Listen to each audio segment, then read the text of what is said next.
How to respond, not react. The Buddhist way to master your emotions. Welcome to Buddha Motivation. In this video, we'll explore a powerful concept that has been taught for centuries in Buddhism: the art of responding thoughtfully rather than reacting impulsively. Many of us often find ourselves overwhelmed by emotions like anger, frustration, or stress, and these emotions can sometimes lead us to make decisions we regret. But what if I told you that there is a way to master your emotions, creating peace and clarity in your life? The Buddhist teachings offer us a timeless solution to this challenge. Through mindfulness and emotional regulation, we can learn to pause before reacting and instead respond in a way that reflects wisdom and compassion. This practice not only helps us manage our emotions but also improves our relationships, enhances our decision-making, and brings more peace into our lives. Now, before we dive into today's story and uncover these transformative teachings, I kindly ask you to take a moment to hit the like button and subscribe to Buddha Motivation. Your support helps us continue sharing these valuable insights with more people. Also, feel free to leave your thoughts in the comments below. Your feedback and reflections are what inspire me to create more content like this. Story 1: The Wise Monk and the Frustrated Farmer. Introduction to the story. Imagine a small, tranquil village nestled between lush hills, where the daily routine of farming and community life brings peace to its people. In this village, there lived a farmer named Jaya.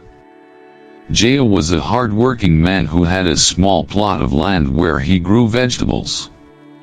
Despite his efforts, his crops often didn't turn out as well as he had hoped, and he struggled with frustration and anger when things went wrong. One day, Jaya decided to visit a Buddhist monk who had lived in the village for many years. This monk, named Bhante, was known for his wisdom and serene demeanor. Jaya hoped that the monk would offer him a solution to control his anger, which had been harming his relationships with his family and neighbors. The monk's wisdom. Upon hearing Jaya's complaints, the monk smiled gently and invited him to sit. Bhante then began telling Jaya a story. Once upon a time, the monk began, there was a wealthy merchant in a distant land. He was known for his success in business and his expansive travels. One day, this merchant decided to visit a neighboring city, where he had heard of a wise sage who could offer valuable teachings on life and happiness. The merchant, eager to gain knowledge, traveled for days to meet this sage. Upon arriving at the sage's abode, the merchant was greeted warmly. During the evening feast that followed, the merchant noticed a small insect had fallen into his glass of water. Displeased, he immediately asked for a new glass. The sage, observing this, spoke kindly but firmly, "Why do you allow such a small thing to disturb your peace of mind?" The merchant replied, "But it is a nuisance. I cannot drink this water now." The sage smiled and said, "It is not the insect that has disturbed your peace, but your reaction to it. You have the power to control your emotions. Do not let the small things control you." Jaya listened carefully, and the monk continued. The merchant learned to pause and reflect instead of reacting impulsively. This gave him peace in his daily life. The lesson is simple. It is not the situation that creates your frustration, but your reaction to it. Relating the story to Jaya's life, the monk paused, allowing the story to settle into Jaya's mind. Jaya had been quick to anger every time something went wrong with his crops. He had been like the merchant, allowing small disturbances to ruin his peace of mind.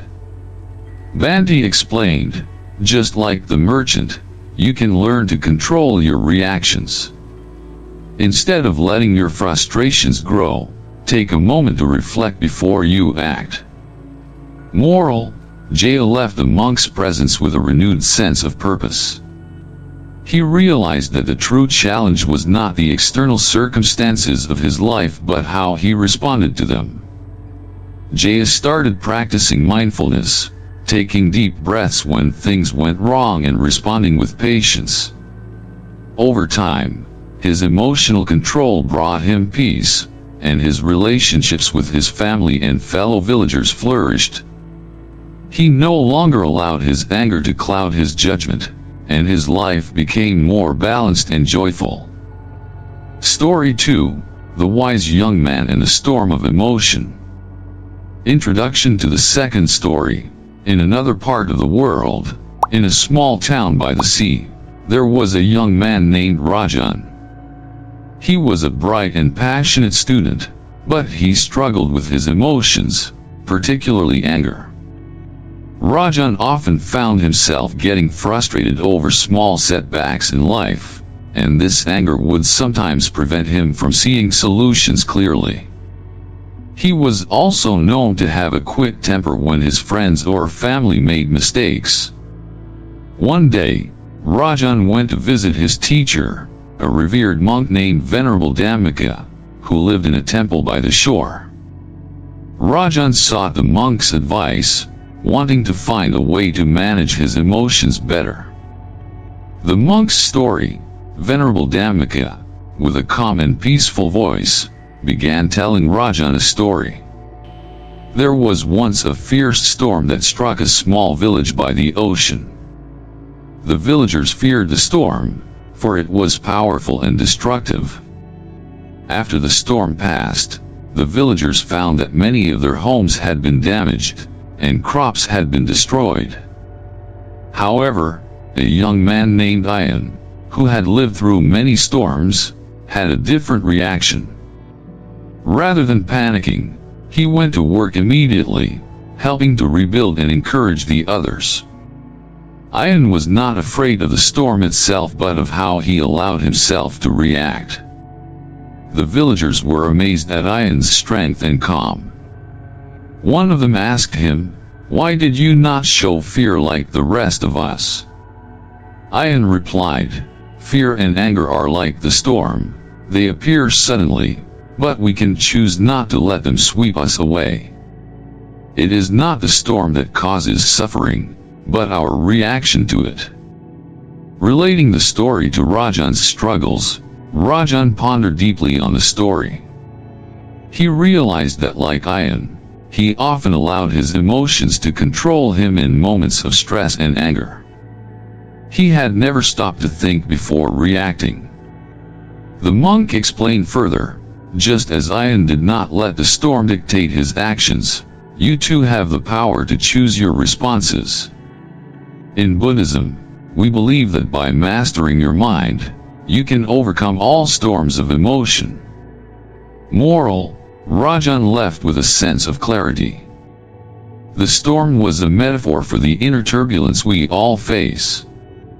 Rather than succumbing to anger or frustration, Rajan decided to practice mindfulness and meditation. Slowly, he learned to control his reactions, and his life became much more peaceful. His relationships improved, and he discovered a deep sense of inner calm that no storm of emotion could disturb. Takeaway message: as we conclude this video, I want to leave you with a crucial idea. Emotional regulation is not about suppressing or denying our emotions. It's about becoming deeply aware of them, acknowledging them as they arise, and then choosing to respond thoughtfully, rather than reacting impulsively. Many of us live in a constant state of emotional reaction, often driven by anger, frustration, or stress. The truth is, our emotions are natural responses to external stimuli, but how we choose to respond to them makes all the difference.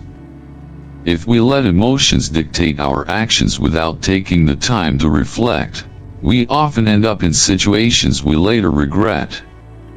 It's a cycle that can lead to frustration, broken relationships, and unnecessary suffering. Buddha's wisdom, which speaks to the power of non-reaction, teaches us that when we let go of our automatic emotional responses, we free ourselves from unnecessary pain and suffering. This doesn't mean we ignore or suppress our emotions, rather, it means we create space to observe them before reacting. One of the most powerful Buddhist teachings I'd like to share with you is, you will not be punished for your anger, you will be punished by your anger. This simple yet profound statement reveals a deep truth. Unchecked anger and frustration are self-inflicted harm. The anger we feel doesn't hurt the person we are angry at, it hurts us. It clouds our judgment, disturbs our peace, and often leads us to act in ways that we later regret. Therefore, by learning to control our reactions, we protect our own well-being and cultivate inner peace. Life lessons from Buddha's teachings. 1. Controlling emotions leads to peace. Reflect on Buddha's wisdom. Peace comes from within. Do not seek it without. In our daily lives, we often seek peace in external circumstances, hoping for better situations, or waiting for things to align perfectly with our desires. But Buddha teaches us that true peace doesn't come from external conditions. It comes from how we respond to the world around us. We cannot control everything that happens to us, but we can control how we react. When we learn to respond with calmness, patience, and mindfulness, we create inner peace, regardless of the chaos that may surround us. Peace is not the absence of external challenges, it's the inner resilience to handle them with grace. 2. Compassion and letting go. Emotional regulation is deeply connected to compassion and letting go of attachments. Buddha taught us that attachment to people, outcomes, or possessions leads to suffering. When we cling to things, whether material possessions, relationships, or even our own expectations, we set ourselves up for disappointment and frustration. By letting go of these attachments, we liberate ourselves.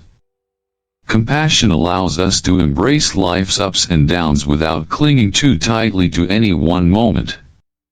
We learn to live with a sense of flow, accepting the impermanence of all things. By practicing mindfulness and emotional regulation, we also cultivate compassion for others.